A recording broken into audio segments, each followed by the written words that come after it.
ìràwọ̀ ayọ̀ láti máa yọ wá fẹ́ni tí jíǹgbé. Kò sí ìjì tí ó lè bòdì dán rẹ̀.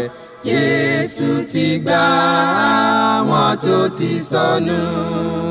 Fún mi Bíbélì, ròyìn mímọ́ dídán. Mọ́lẹ̀ rẹ̀ yóò tọ́ mi lọ́nà tòrò. Ẹ̀kọ́ ìlérí òfin ìfẹ́ papọ̀. Kóru tó kọjá sọ́jà ìnípẹ̀kun. A kí yín káàbọ̀ sí ètò yín ètò wa Jeki Bibeli Soro, èyí tí ìjọ Kristi l'Ondo àti ìjọ Kristi níbi gbogbo tí a ń ṣe alábòjútó rẹ̀. Orúkọ tèmi ni Fasonu Victor Ajihinrere Kristi. A dúpẹ́ ní ọwọ́ Ọlọ́run ẹlẹ́dàá wa fún oore ọ̀fẹ́ àti ẹ̀bùn ọ̀fẹ́ tí a rí gbà lọ́dọ̀ Ọlọ́run wa fún wa láti wà láyé, láti wà láàyè. Ògo, ọlá, agbára àti ìní fún Ọlọ́run ẹlẹ́dàá wa. Kí a tó tẹ̀síwájú nínú ìdánilẹ́kọ̀ọ́ ọ̀rọ̀ Ọlọ́run lónìí, ẹ jẹ́ ká gbàdúrà. Ọlọ́run mímọ́ tí ń gbé níbi gíga nínú àwọn ọ̀run, a dúpẹ́ lọ́wọ́ yín. A gbé yín ga torí pé ẹ̀yin lọ́ba. A ṣe yín ní Olúwa àwọn olúwa. A dúpẹ́ fún wákàtí àti oore ọ̀fẹ́ yìí láti wàásù ọ̀rọ̀ yín ní wákàtí yìí. Ọlọ́run mímọ́ ẹ jọ̀ọ́ ẹ gbọ́ pé kẹ́ gba yín wa. Ọ̀rọ̀ yín jẹ́ kó jáde pẹ̀lú ọwọ́ agbára. Ògo ni forúkọ yín títí láéláé. Ní orúkọ Jésù Kristi Olúwa wa, àmín. A dúpẹ́ lọ́wọ́ Ọlọ́run lẹ́ẹ̀kan sí fún ìbùkún rẹ̀ aláìlẹ́gbẹ́ èyí tí àwa rí gbà níwájú Ọlọ́run ẹlẹ́dàá wa. Ògo, ọlá, agbára àti ìní fún Ọlọ́run wa.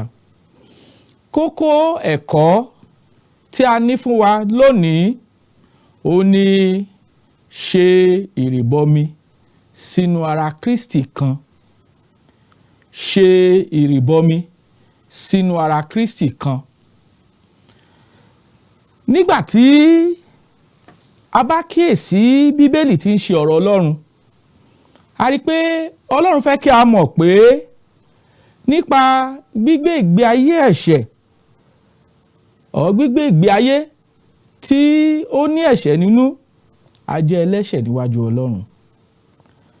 Nígbà tá kíyèsí ìwé Róòmù orí 5 nígbà tá wo ẹsẹ̀ 8, Bíbélì jẹ́ kí a mọ̀ pé Ọlọ́run ti fi ìfẹ́ rẹ̀ hàn sí wa pé nígbà tí a jẹ́ ẹlẹ́ṣẹ̀, Kristi kú fún wa. Fún ènìyàn láti rí ìgbàlà Ọlọ́run èyí tí Bíbélì gbé kalẹ̀ láti rí gbà, àwọn ìgbésẹ̀ 5 tọ́lọ́run ní kí a gbé nìyí. Àkọ́kọ́, a ní láti gbọ́ ọ̀rọ̀ Ọlọ́run. Ìwé Róòmù orí 10 nígbà tá kíyèsí ẹsẹ̀ 17 rẹ̀, ó sọ fún wa pé ǹjẹ́ nípa gbígbọ́ ni ìgbàgbọ́ ti ń wá àti nípa gbígbọ́ ọ̀rọ̀ Ọlọ́run. Ìgbésẹ̀ kejì sí ìgbàlà Ọlọ́run èyí tí àwọn ẹni tí ń gbé ìgbé ayé ẹ̀ṣẹ̀ nílò, ó ní pé wọ́n gbọ́dọ̀ gba ìyìnrere Jésù Kristi Olúwa wa gbọ́.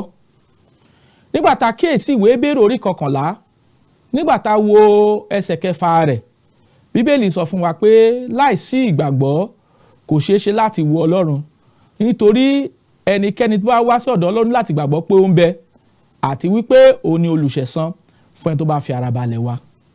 Ìgbésẹ̀ kẹta, a ní láti ronúkúwàdà.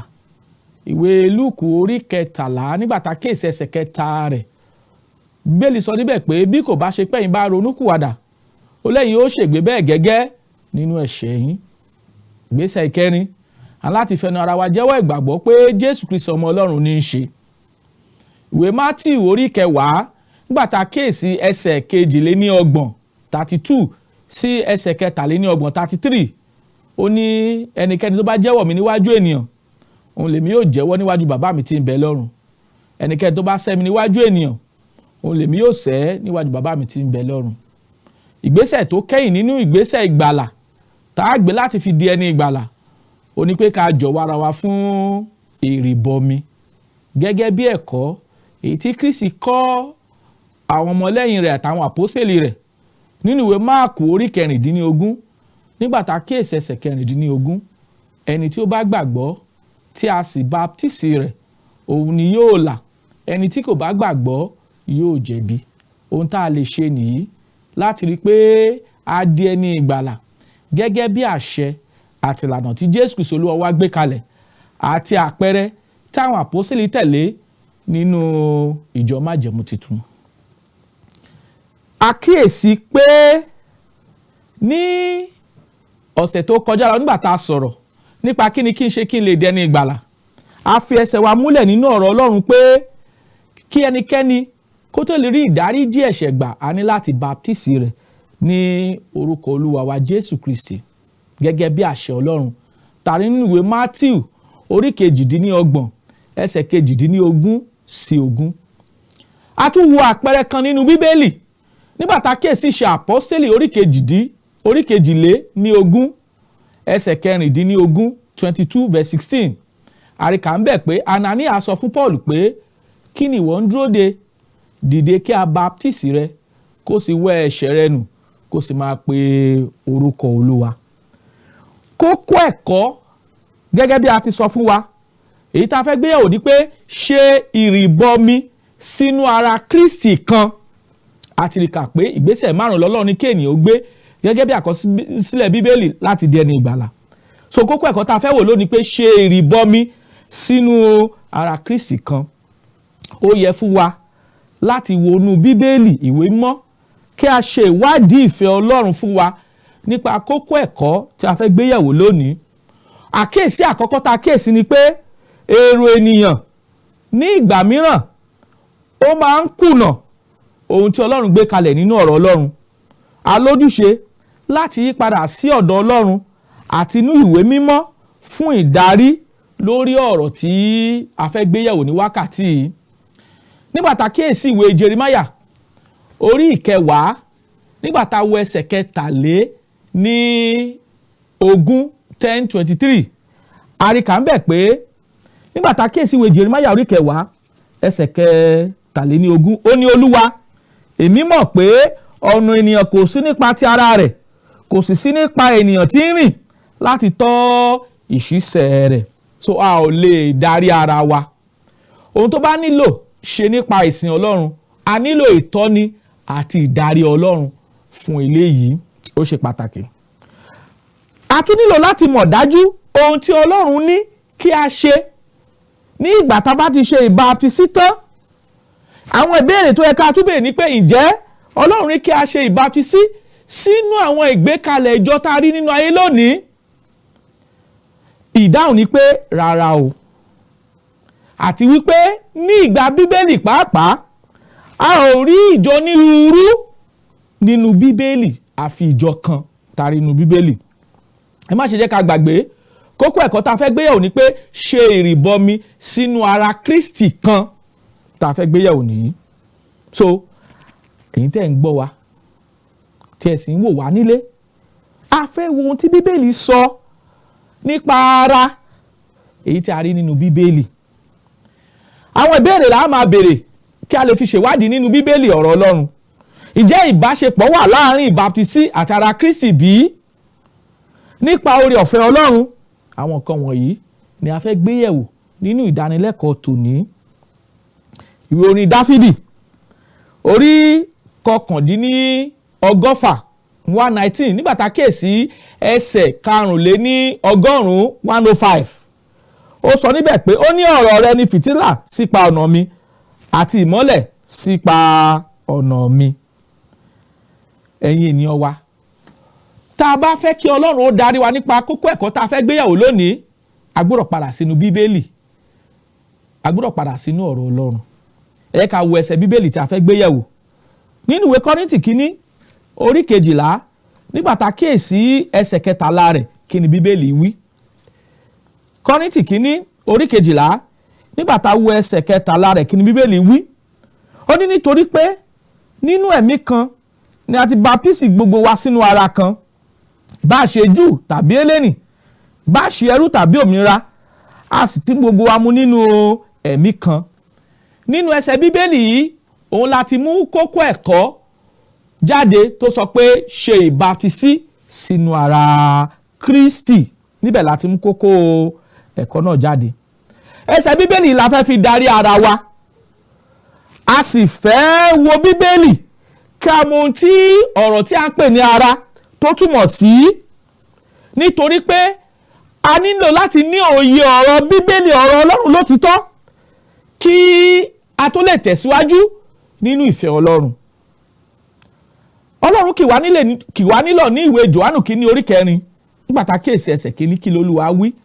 Ọlọ́run kì wá nílọ̀ nínú ìwé Jòhánù kínní orí 4 ẹsẹ̀ kínní, ó ní olùfẹ́, ẹ má ṣe gba gbogbo ẹ̀mí gbọ́, ṣùgbọ́n ẹ máa dán àwọn ẹ̀mí wò bí wọ́n bá ti wá látọ̀dọ̀ Ọlọ́run, nítorí àwọn wòlíì èké àti àwọn wòlíì èké púpọ̀ ti jáde lọ sínú ayé. A fẹ́ kí a lóye ìfẹ́ Ọlọ́run. Níta sọ ni pé ó ṣe ní láàánú lónìí pé ọ̀pọ̀lọpọ̀ ìgbékalẹ̀ ìsìn àti onírú ẹ̀kọ́ tó yàtọ̀ sí ẹ̀kọ́ tí a gbé kalẹ̀ nínú Bíbélì ló wà nínú ayé lónìí. Ìbéèrè ni pé kí wá ní ìtumọ̀ ara èyí tí a ṣàlàyé nínú ìwé Kọ́ríńtì kínní orí 12 pàtàkì sí ẹsẹ̀ 13 rẹ̀. Àkọ́kọ́, ara tí a dárúkọ nínú ìwé Kọ́ríńtì kínní orí 12 ẹsẹ̀ 13 kò túmọ̀ sí ara ènìyàn, kì í ṣe ara ènìyàn ló ń sọ. Èkejì, ara tí a dárúkọ nínú ìwé Kọ́ríńtì kínní orí 12 ẹsẹ̀ 13 kò túmọ̀ sí onírúurú ìgbékalẹ̀ ìjọ tá a rí nínú ayé lónìí, kò túmọ̀ síbẹ̀. Ara èyí tí à ń sọ nínú ìwé Kọ́ríńtì kínní orí 12 ẹsẹ̀ 13 ó ń sọ nípa ìjọ. Ara tí a dárúkọ ní ìwé Kọ́ríńtì kínní orí 12 ẹsẹ̀ 13 ìjọ ló ń sọ nípa rẹ̀. A rí i pé Bíbélì òun ló lè ṣàlàyé ara rẹ̀. Bíbélì ò ní ìtumọ̀ ìkọ̀kọ̀. Ẹ yẹ ká tún wo ohun tí Bíbélì sọ, àlàyé tí Bíbélì ṣe nípa ara Kristi. Àkọ́kọ́, Bíbélì ò ní ìtumọ̀ ìkọ̀kọ̀. Pétérù 2 orí 1 ẹsẹ̀ 20 sí 21 ó ní kí ẹ kọ́ mọ̀ pé kò sí ọ̀kan nínú àsọtẹ́lẹ̀ ìwé mọ́ tó ní ìtumọ̀ ìkọ̀kọ̀, nítorí àsọtẹ́lẹ̀ kan kò ti pa ìfẹ́ ènìyàn wá rí, ṣùgbọ́n àwọn ènìyàn ń sọ̀rọ̀ láti ọ̀dọ̀ Ọlọ́run bí a ti ń darí wọn látọwọ́ Ẹ̀mí Mímọ́ wá. Bíbélì ò ní ìtumọ̀ ìkọ̀kọ̀. Nígbà tá a bá ń sọ̀rọ̀ nípa ohun tí ara túmọ̀ sí, kí ni Bíbélì mìíràn sọ láti ṣàlàyé fún wa ohun tí ara túmọ̀ sí? Nígbà tá a kíyèsí ìwé Éfésù orí 1, nígbà tá a wo ẹsẹ̀ 22 sí 23 kí l'Olúwa wí. Ìwé Éfésù orí 1 nígbà tá a kíyèsí ẹsẹ̀ 22 1:22-23 ó ní ó sì fi ohun gbogbo sábẹ́ ẹsẹ̀ rẹ̀, ó sì ti fi ṣe orí lórí ohun gbogbo fún ìjọ, èyí tí ń ṣe ara rẹ̀, ẹ̀kún ẹni tó kún ohun gbogbo nínú ohun gbogbo. Ẹsẹ̀ Bíbélì sọ fún wa pé ìjọ ní í ṣe ara Kristi. Àlàyé àkọ́kọ́ tí Bíbélì ṣe nípa ara nìyí. Ẹ ká tún kíyèsí ìwé Kólósè orí 1 nígbà tá a wo ẹsẹ̀ 22. Kólósè orí 1 ẹsẹ̀ 22 kí l'Olúwa wí. Ó ní ó sì jẹ́ orí fún ara, èyí ni ìjọ, ẹni tí ń ṣe ìpilẹ̀ṣẹ̀, àkọ́bí láti inú òkú wá, pé nínú ohun gbogbo kí ó lè ní ipò tí ó ga jùlọ. À ń ṣàlàyé ohun tí Bíbélì pè ní ara, ìtumọ̀ tí Bíbélì fi ara pè.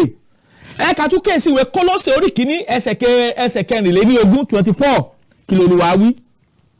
Ó ní nísinsìnyí èmi ń yọ̀ nínú ìyà mi nítorí yín, èmi sì mú ìpọ́njú Kristi tí ó kù lẹ́yìn kù ní ara mi nínú ara rẹ̀ tí ń ṣe ìjọ. Bíbélì ti ṣàlàyé ara rẹ̀ pé ara tí a dárúkọ ní ìwé Kọ́ríńtì kínní orí 12 ẹsẹ̀ 13 òun ni ìjọ. Kí ni ìwé Éfésù orí 4 ẹsẹ̀ 4 sọ? Ìwé Éfésù orí 4 ẹsẹ̀ 4 sọ fún wa pé ara kan ní ń bẹ. Ìyẹn túmọ̀ sí pé nínú àgbékalẹ̀ àti ìrònú Ọlọ́run gbé ìjọ kan kalẹ̀. Kọ́ríńtì kínní orí 12 ẹsẹ̀ 13 ó jẹ́ kí a mọ̀, ó ṣàlàyé ara rẹ̀ fún wa pé nípa ẹ̀mí kan la fi baptisi olúkúlùkù ènìyàn sínú ara kan, ìbáà ṣe Júù tàbí Hélénì, ìbáà ṣe ẹrú tàbí òmìnira, a sì ti ń gbogbo wa mú nínú ẹ̀mí kan. So tá à sọ ni pé ìgbékalẹ̀ ìjọ kan láàrin nínú bíbélì. Níbẹ̀ ni Ọlọ́run ní kí gbogbo ènìyàn kó ṣe ìbátísí kó tó lè di ẹni ìgbàlà. Àlàyé tí bíbélì ṣe fún wa pẹ̀lú àwọn ẹsẹ̀ bíbélì tí a ti kà, ó fi hàn wá pé ara Kristi tá a rí nínú bíbélì ẹyọ kan ni. Ìjọ kan ni Jésù Kristi Olúwa wa gbé kalẹ̀. Kò gbé onírú ìjọ kalẹ̀ lónìí gẹ́gẹ́ bí a ti rí nínú ayé. Eléyìí gbọ́dọ̀ yé wa pẹ̀lú àlàyé èyí tí a ṣe nínú ọ̀rọ̀ Ọlọ́run. Tó pẹ̀lú agbára Ọlọ́run àti ìmọ̀ bíbélì, a rí kà pé Jésù gbé ìjọ kan kalẹ̀ nínú bíbélì. Gẹ́gẹ́ bí ó ti sọ, bí Kristi ti sọ nípa ẹ̀mí Ọlọ́run ní ìwé Mátíù orí 16 ẹsẹ̀ 18 tó kà báyìí pé ó ní mo sì sọ fún wọn pé ìwọ ni Pétérù, lórí àpáta yìí lèmi yóò kọ́ ìjọ mi lé, ẹnu ọ̀nà ipò òkú kì yóò sì lè borí rẹ̀. Ìwé Mátíù orí 16 ẹsẹ̀ 18 ló sọ bẹ́ẹ̀. Jésù sọ pé ìwọ ni Pétérù, lórí àpáta yìí lèmi yóò kọ́ ìjọ mi lé, ẹnu ọ̀nà ipò òkú kì yóò sì lè borí rẹ̀. Ẹ má ṣe jẹ́ ká gbàgbé, n tá a sọ ni pé kókó ẹ̀kọ́ ni pé ṣe ìrìbọmi sínú ara Kristi tí ń ṣe ìjọ ti Kristi. Níbẹ̀ l'Ọlọ́run fẹ́ kí gbogbo ènìyàn ṣe ìrìbọmi sí kó tó lè di ẹni ìgbàlà.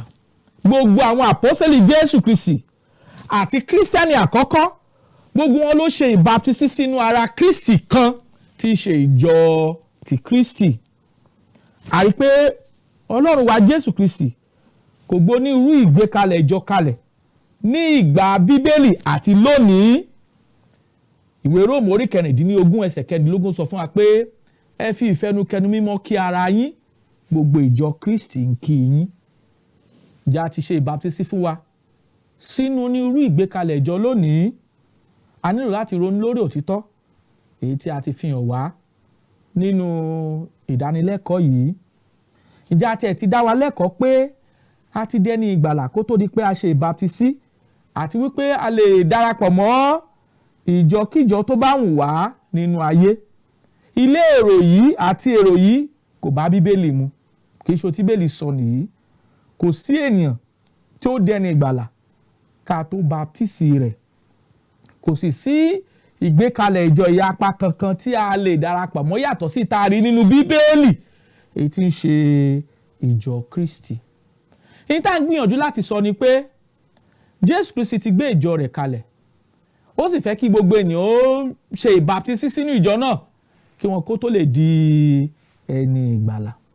Ǹjẹ́ ìbáṣepọ̀ wà láàárín ìbátísí àti ara Kristi bí? Ìbéèrè mìíràn tá a tún béèrè nìyí. Ǹjẹ́ ìbáṣepọ̀ wà láàárín ìbátísí àti ara Kristi bí? A rí pé ìpinnu Ọlọ́run ni pé kí gbogbo ènìyàn kó ṣe ìbátísí fún ìmúkúrò ẹ̀ṣẹ̀ rẹ̀. Ìbátísí wà pé kí ẹ̀ṣẹ̀ wa ó kúrò. Tá bá kíyèsí Ìṣe Àpọ́sítélì orí 2 nígbà tá a wo ẹsẹ̀ 41 41, ká wo ohun tí Ọlọ́run nínú àánú rẹ̀ èyí tí ó sọ jáde. Act 2:41, ẹgbọ́n ohun tí Ọlọ́run wí. Ó ní nítorí àwọn tó fi ayọ̀ gba ọ̀rọ̀ rẹ̀ a baptisi wọn. Ní ọjọ́ náà a sì ka ìwọ̀n 15,000 ọkàn kún wọn. Ìpinnu Ọlọ́run láti ìbẹ̀rẹ̀ pẹ̀pẹ̀ ni pé kí àwọn ènìyàn kí wọ́n gbọ́ ọ̀rọ̀ Ọlọ́run tí í ṣe ìrere Kristi, kí wọ́n gba ìrere Kristi gbọ́, kí wọ́n ronúpìwàdà, kí wọ́n fẹnu ara wọn jẹ́wọ́ ìgbàgbọ́ pé Jésù Kristi ọmọ Ọlọ́run ní í ṣe, kí a sì jọ̀wọ́ wọn fún ìrìbọmi. Bí ènìyàn ti ń rí ìmúkúrò ẹ̀ṣẹ̀ nìyí, gẹ́gẹ́ bí ohun tá a rí ní Ìṣe Àpọ́sítélì orí 2 ẹsẹ̀ 38.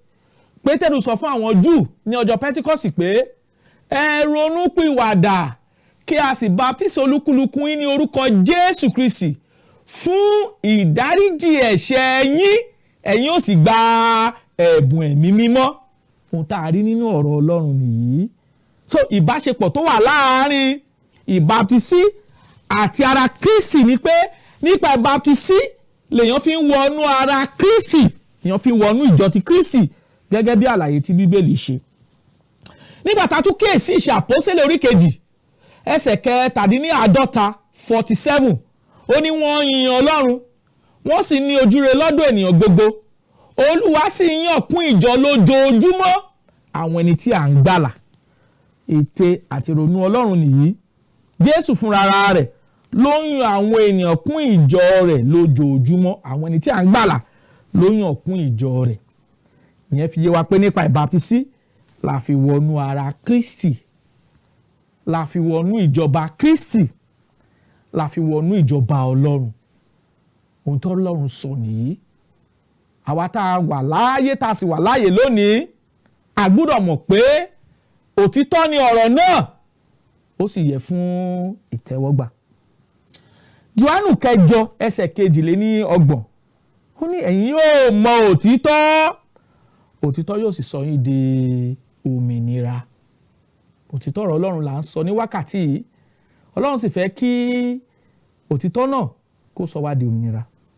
So ní ìgbà tá a bá ṣe ìbáptísí gẹ́gẹ́ bí Kristi ti gbé kalẹ̀, Jésù fúnra rẹ̀ òun ni yóò yàn wá kún ìjọ tirẹ̀ tí kì í ṣe ìjọ ìyapa kí ìyapa kan. Òtítọ́ tí a fi hàn wá nínú ọ̀rọ̀ Ọlọ́run nìyí. Ohun tá à ń gbìyànjú láti sọ ni pé ṣe ìrìbọmi sínú ara Kristi kan. Kọ́ríńtì kìíní orí 12 ẹsẹ̀ 13 ó ní nípa ẹ̀mí kan la fi baptisi olúkúlùkù ènìyàn sínú ara kan, ìbá ṣe Júù tàbí Hélénì, ìbá ṣe ẹrú tàbí òmìnira, a sì ń gbogbo wa mu nínú ẹ̀mí kan. Ibi tá a ti mú kókó ẹ̀kọ́ jáde ni pé ṣe ìbaptisi sínú ara Kristi kan. Nínú ara Kristi l'Ọlọ́run fẹ́ ká ṣe ìbaptisi sí kí a tó lè dá ẹni ìgbàlà, kí a tó lè dá ẹni tí ó ń fojú sọ́nà fún ìpadàbọ̀ Jésù Kristi tó sì ní ìrètí ìyè àìnípẹ̀kun. A ò rí ìgbékalẹ̀ ìjọ ìyapa kankan nínú Bíbélì. Eléyìí gbọ́dọ̀ yé wa dáadáa. Àwọn ẹnikẹ́ni tó ń fẹ́ láti mọ òtítọ́ ọ̀rọ̀ Ọlọ́run, láti ṣe gẹ́gẹ́ bí ìfẹ́ Ọlọ́run, a nílò pé a gbọ́dọ̀ jẹ́ kí Bíbélì kó jẹ́ atọ́nà wa, a gbọ́dọ̀ jẹ́ kí Bíbélì ó darí wa, a gbọ́dọ̀ jẹ́ kí Bíbélì kó tọ́ wa sọ́nà ìgbàlà tirẹ̀ tí a ti rí nínú ọ̀rọ̀ Ọlọ́run. Ọ̀rọ̀ Ọlọ́run tí a ti fi fún wa ó ti tó fún wa, ó tó láti darí wa, ó tó láti fi wá mọ ọ̀nà Ọlọ́run, ó sì tó láti kọ́ wa ní ẹ̀kọ́ sí ìyè àìnípẹ̀kun. Àdúrà àtẹ̀bẹ̀ wa sí Ọlọ́run ni pé àwọn ẹ̀kọ́ tá a ti gbọ́ tẹ́lẹ̀ àti tá a ti gbọ́ lónìí yóò ṣe iyebíye ní ọkàn wa fún Ọlọ́run ẹlẹ́dàá wa, ní orúkọ Jésù Kristi Olúwa tó olùgbàlà wa. Àmín. Tí ẹ bá fẹ́ láti béèrè ìbéèrè tàbí tí ẹ bá fẹ́ ọ̀rọ̀ ìyànjú, ẹ pè sí àwọn nọ́mbà yìí 080 57 444 902 tàbí 080 65 71 70 23. Màá tún pè fún wa 080 57 444 902 tàbí 080 65 71 70 23. Àdúrà àti ẹ̀bẹ̀ wa sí Ọlọ́run ni pé ẹ̀yin yóò mọ òtítọ́, òtítọ́ yóò sì sọ yín di òmìnira lórúkọ Jésù Kristi Olúwa wa. Àmín. Fún mi ní Bíbélì ìràwọ̀ ayọ̀ láti máa yọ̀ wá fẹ́ni tí jíǹgbé, kò sí ìjì tí ó lè bòdì dán rẹ̀. Jésù ti gbà àwọn tó ti sọnù. Fún mi Bíbélì ìròyìn mímọ́ dídán, mọ́lẹ̀ rẹ̀ yóò tọ́ mi lọ́nà tóóró. Ẹ̀kọ́ ìlérí òfin ìfẹ́ papọ̀, kóòrù tó kọjá sọ́jà àìnípẹ̀kun.